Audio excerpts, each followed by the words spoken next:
I sat in that lawyer's office watching my brother inherit everything while I got nothing, not even a single photograph of my father.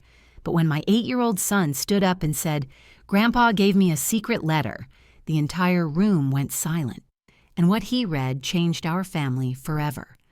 My name is Sarah Mitchell, and I'm about to tell you the most shocking story about family, betrayal, and a grandfather's love that nobody saw coming.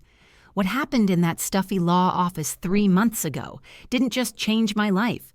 It completely shattered everything I thought I knew about my father and showed me that sometimes the people who hurt us the most are actually protecting us in ways we never imagined. Let me paint you a picture of the people who turned my world upside down. There's my brother Marcus, 4 years older than me, perfectly successful real estate developer, married to his college sweetheart Jennifer, living in their pristine suburban house with their 2 kids. Marcus was always the golden child, the one who never put a foot wrong, never caused drama, never disappointed anyone. He wore expensive suits, drove a BMW, and had this way of making everyone feel like he had his life completely figured out. Then there's my Uncle Frank, my father's older brother, who appointed himself the family spokesperson after my mother died when I was 16. Frank is one of those men who believes he knows exactly how everyone should live their lives, and he's never shy about sharing his opinions. He's the type who still thinks women should be married with perfect families by 30, and he's made it clear that my choices have been nothing but disappointments.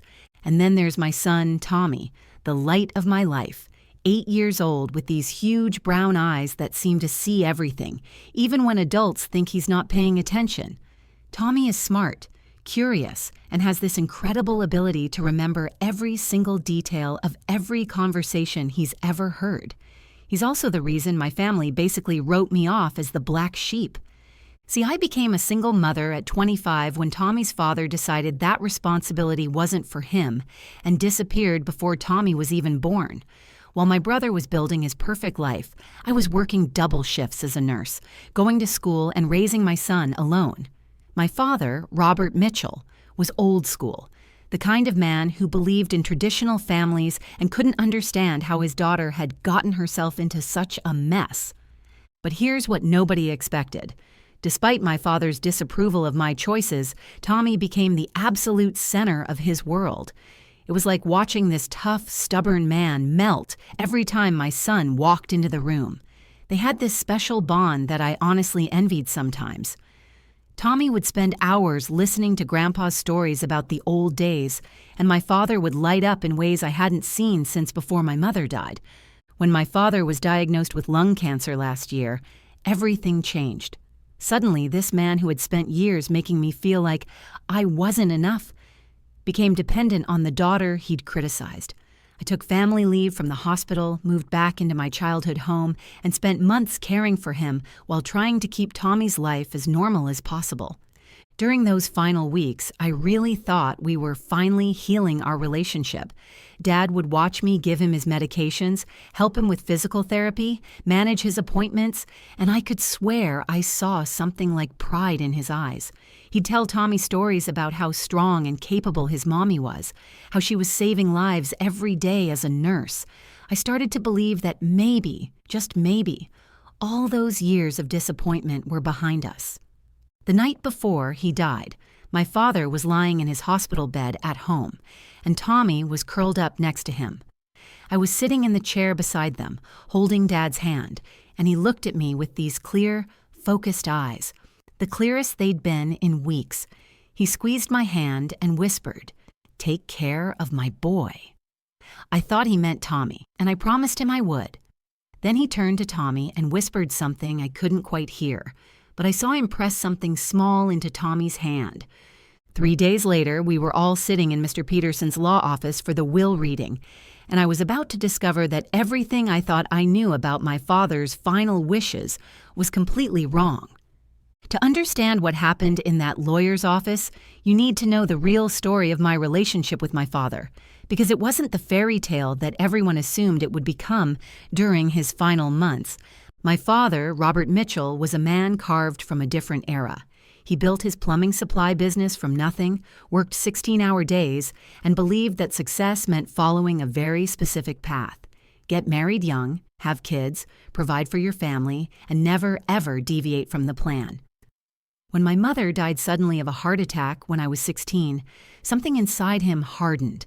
It was like he decided that unexpected tragedy was what happened when you let your guard down, when you didn't control every aspect of your life. Marcus understood this language perfectly. He went to college, got his business degree, married Jennifer right after graduation, and started his real estate company with a loan from Dad. Every Sunday dinner was a progress report of Marcus's achievements, new clients, bigger deals, the promotion at the country club.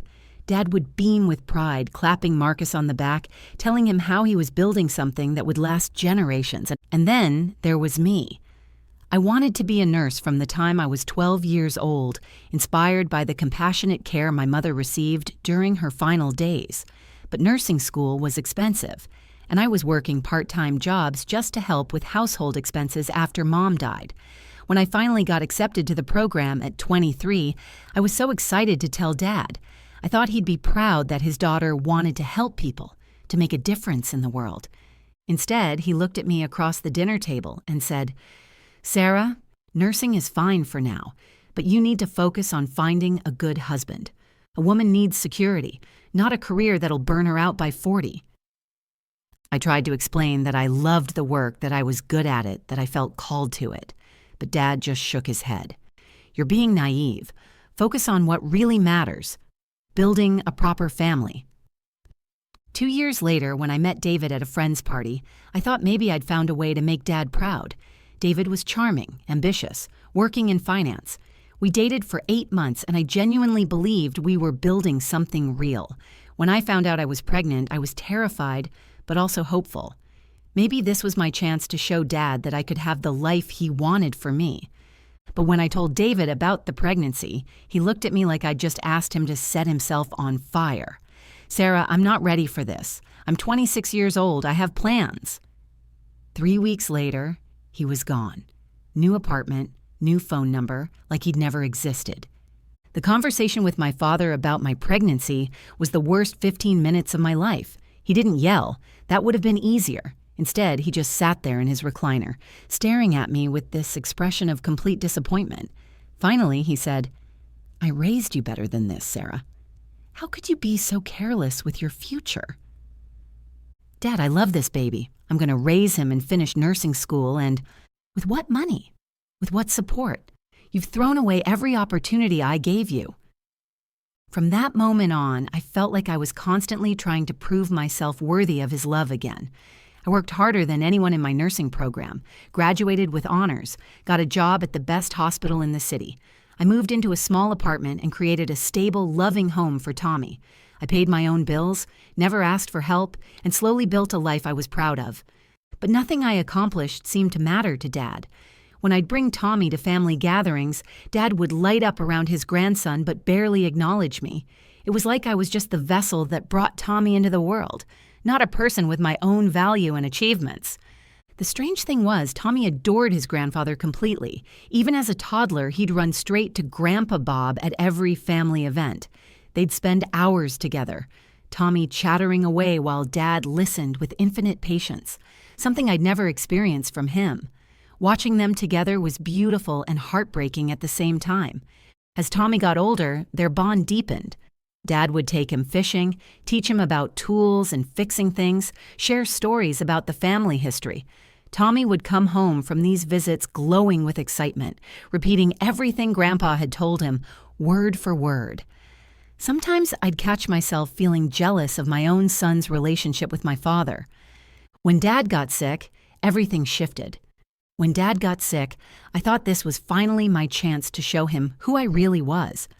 I took 3 months of unpaid family leave from the hospital, money I couldn't afford to lose, and moved back into my childhood home to care for him. Every morning, I'd wake up at 5 to give him his medications, help him shower, prepare his special diet. I coordinated with his doctors, managed his physical therapy, and turned our living room into a mini medical center. Tommy was incredible during this time. He'd sit with Grandpa for hours, reading to him, showing him drawings from school, just being present in that fearless way children can be around illness. And Dad, This man who'd been so hard on me for years would look at Tommy with such pure love and pride. I'd watch them together and think, this is it. This is how we heal. I remember one afternoon when Dad was having a particularly bad day. The pain medications weren't working, and he was frustrated and scared. I spent 2 hours adjusting his pillows, trying different positions, talking him through breathing exercises I'd learned from my nursing experience. Finally, he was comfortable enough to rest. As I was leaving his room, he grabbed my hand and said, "Sarah, I don't know what I'd do without you." My heart soared. For the first time in years, I felt like he truly saw me, not as the daughter who'd disappointed him, but as the competent, caring woman I'd become. I threw myself even deeper into his care, convinced that these months together would rewrite our entire relationship. The night before he died, something magical happened. Dad was more alert than he'd been in weeks. He asked me to help him sit up in bed, and he looked at me with these clear, focused eyes.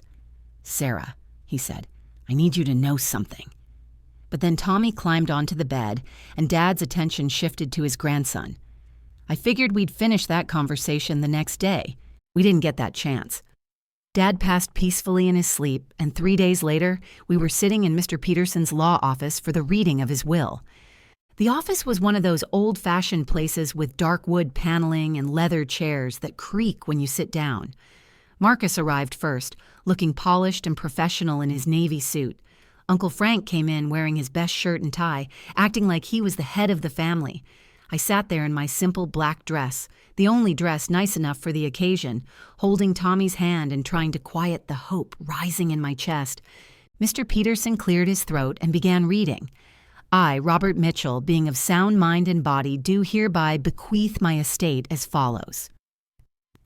First came the house, our family home where I'd spent the last 3 months caring for Dad, to my son, Marcus Mitchell. My stomach dropped, but I told myself there had to be more. Then the business, the plumbing supply company Dad had built from nothing, to my son, Marcus Mitchell. I felt my face getting hot, but I kept listening. The savings account, the truck, the tools, even the fishing boat where Dad and Tommy had spent so many happy hours. To my son, Marcus Mitchell. Each item felt like a slap in the face. Finally, Mr. Peterson reached the personal belongings. The family photos, Mom's jewelry, Dad's watch, even the old photo albums filled with pictures of me as a child. To my son, Marcus Mitchell. I sat there in complete shock. After everything, all the sacrifices, all the care, all those moments when I thought we were finally connecting, I had received absolutely nothing. Not a single item to remember my father by. The silence in the room was deafening. Marcus looked uncomfortable, staring down at his hands. Mr. Peterson shuffled through the papers like he was looking for something else, but there was nothing. Finally, Uncle Frank broke the silence. He turned to me with this expression of smug satisfaction and said, "Well, Sarah, maybe this will teach you something. You should have been a better daughter instead of disappointing him with that boy." The words hit me like a physical blow. I felt Tommy's hand tighten in mine, and I could see the confusion and hurt in his eyes. That's when something inside me snapped. You should have been a better daughter instead of disappointing him with that boy. Uncle Frank's words echoed in that stuffy office, and I felt something break inside me. Not just my heart, my very sense of who I was, what I'd been fighting for all these years. I stood up so fast that my chair scraped against the floor, and every eye in the room turned to me. A better daughter? My voice was shaking, but I didn't care. Frank, I spent the last 3 months of my life caring for him. I gave up my job, my savings, my apartment lease. I bathed him, fed him, held his hand through every sleepless night. I was there when he was scared, when he was in pain, when he needed someone to remind him to take his pills every 4 hours. Uncle Frank's face was stone cold.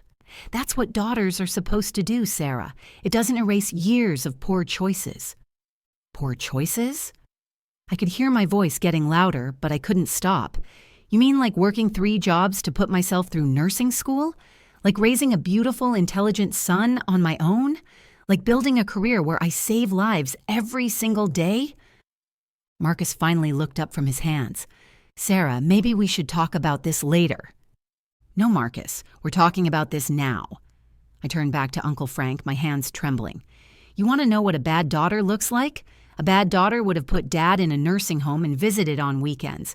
A bad daughter wouldn't have slept on a cot next to his bed for 3 months.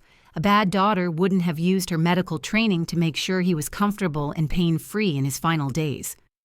The room was dead silent except for the ticking of the grandfather clock in the corner.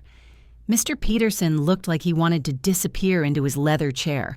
Marcus was staring at me with something that might have been admiration, but I was too hurt and angry to care. "And you know what, Frank?" I continued, my voice breaking. "Even after all of this, even after being erased from his will like I never existed, I don't regret a single moment I spent caring for him. Because that's what love looks like. That's what being a good daughter actually means." I grabbed my purse and took Tommy's hand. "Come on, sweetheart, we're leaving." But Tommy didn't move. He was sitting there in his little dress shirt and tie, looking up at me with those big brown eyes, and I could see him processing everything that had just happened.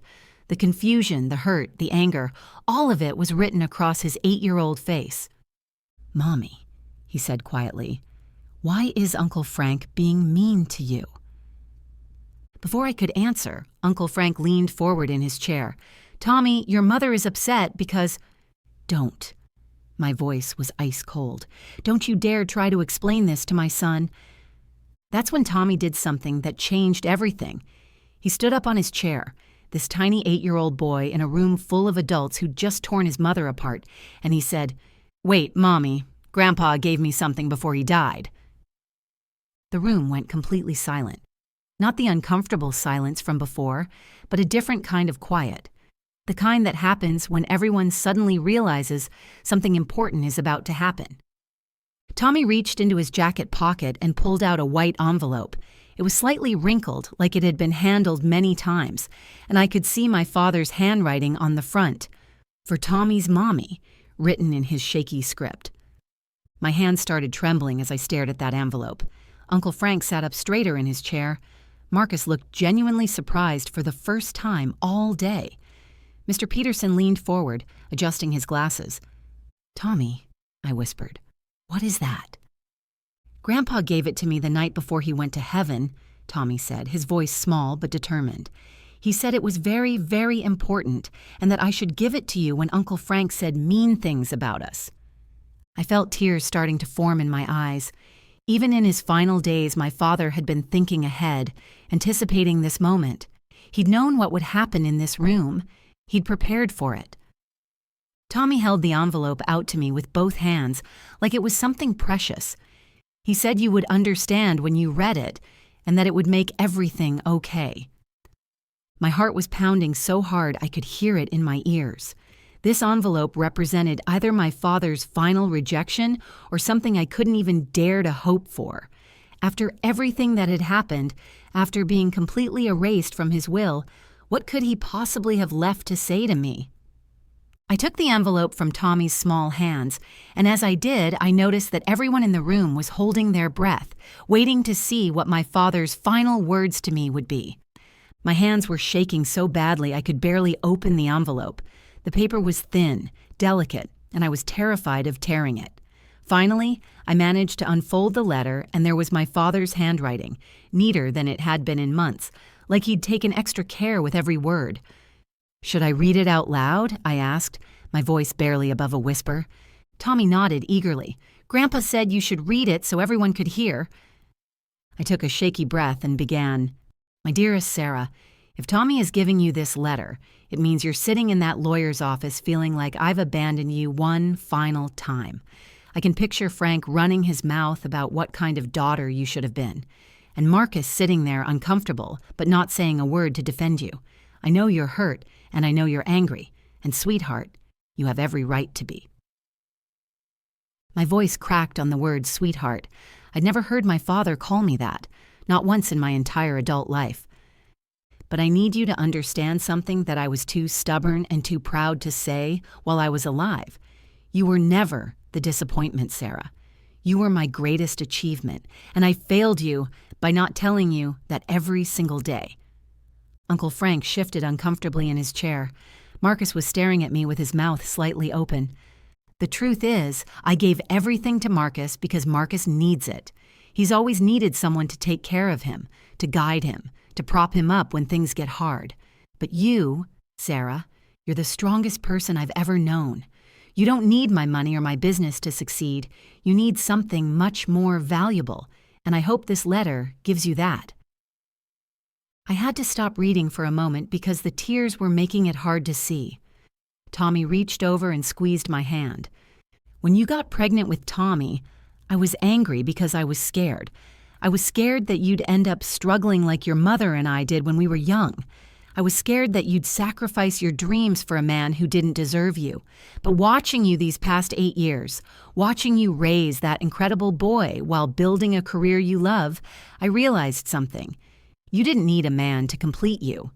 You were already complete. Uncle Frank's face was getting redder by the minute. Marcus had tears in his eyes. Every time I watched you at the hospital, caring for patients with such compassion, I was proud. Every time I saw you help Tommy with his homework after working a 12-hour shift, I was proud. Every time you stood up for yourself and your choices, even when I made you feel small for them, I was proud. My hands were shaking so hard now that Tommy had to help me hold the letter steady. And these past 3 months, Sarah, watching you care for me, the way you anticipated my needs, the way you made me feel dignified even when I couldn't do simple things for myself, the way you never once complained or made me feel like a burden, I finally understood what I'd been too blind to see. You became the woman I always hoped you'd be, not in spite of your struggles, but because of them. I looked up at Uncle Frank, who was staring at his hands, his face flushed with shame. Now, about my will. There's something Mr. Peterson doesn't know. The deed to the house has a clause that if Marcus ever tries to sell it, ownership transfers immediately to you. And there's something else. I opened a separate account at First National Bank with $50,000 for Tommy's college fund. The paperwork is in the safe behind my bedroom dresser, and you're the only beneficiary. Marcus let out a small gasp. Uncle Frank's head snapped up. But here's the most important part, Sarah. I don't want you to think this money is what makes you valuable. I want you to know that you are already worth more than everything I could ever leave behind. You built a life of purpose, raised a son who will change the world, and became a woman who saves lives every single day. That's not something that can be inherited. That's something you earned. The room was completely silent except for the sound of Uncle Frank's shallow breathing. I love you, Sarah. I'm proud of you, and I'm sorry it took me dying to finally say it. Take care of my boy, and remember, you were never the disappointment. You were always the miracle. I folded the letter carefully, my hands still trembling, and looked around the room at the faces staring back at me. Everything had changed in the space of 5 minutes. The silence in that room was deafening. I carefully folded the letter and put it back in the envelope, holding it against my chest like it was the most precious thing in the world, because it was. After 34 years of wondering if my father truly loved me, I finally had my answer. Uncle Frank was the first to speak, and his voice was barely above a whisper. Sarah, I had no idea. He couldn't even look at me. This man who had spent years making me feel like a failure, who had just minutes ago called me a disappointment, was suddenly faced with the truth of who I really was in my father's eyes. Frank, I said quietly, Dad was right about one thing. You really don't know when to keep your mouth shut. For the first time in my life, Uncle Frank had absolutely nothing to say. Marcus suddenly stood up, and I could see tears streaming down his face. Sarah, I'm so sorry. I'm sorry for sitting here and letting him talk to you like that. I'm sorry for never defending you all these years. And I'm sorry for taking everything without questioning whether it was right. I looked at my brother, really looked at him, and for the first time, I saw him not as the golden child who'd always had everything handed to him, but as someone who'd been trapped by our father's expectations just like I had been. Marcus, you don't have to apologize for Dad's will. He was right. You did need the business more than I did, but you could have stood up for me when Frank was tearing me apart. Marcus nodded, wiping his eyes. You're right, I was a coward. But Sarah, I want you to know something. I've always been jealous of you." "Jealous of me?" I couldn't hide my surprise. "Yes, you built something real. You have a career you love, you raised an incredible son, and you did it all on your own terms. I've been following a script my whole life, doing what I thought Dad wanted, but you had the courage to write your own story." Tommy, who had been quietly watching all of this unfold, suddenly spoke up. "Mommy, does this mean Uncle Frank isn't going to be mean to us anymore?" I knelt down to Tommy's level and smoothed his hair. "I don't think Uncle Frank is going to be mean to anyone anymore, sweetheart." Uncle Frank finally looked up, and I could see shame written all over his face. "Sarah, I owe you an apology, a real one. I spent so many years thinking I knew what was best for this family, thinking I knew what your father wanted, but he saw something in you that I was too stubborn to see." "What's that, Frank?" "Strength. Real strength. The kind that doesn't need anyone's permission or approval." As we prepared to leave the lawyer's office, Mr. Peterson handed me a key. "This is to the safe deposit box your father mentioned. The college fund paperwork is there, along with some other items he wanted you to have." 3 weeks later, Tommy and I went to the bank together. Inside that safe deposit box, I found the college fund documents. But I also found something else, a stack of newspaper clippings.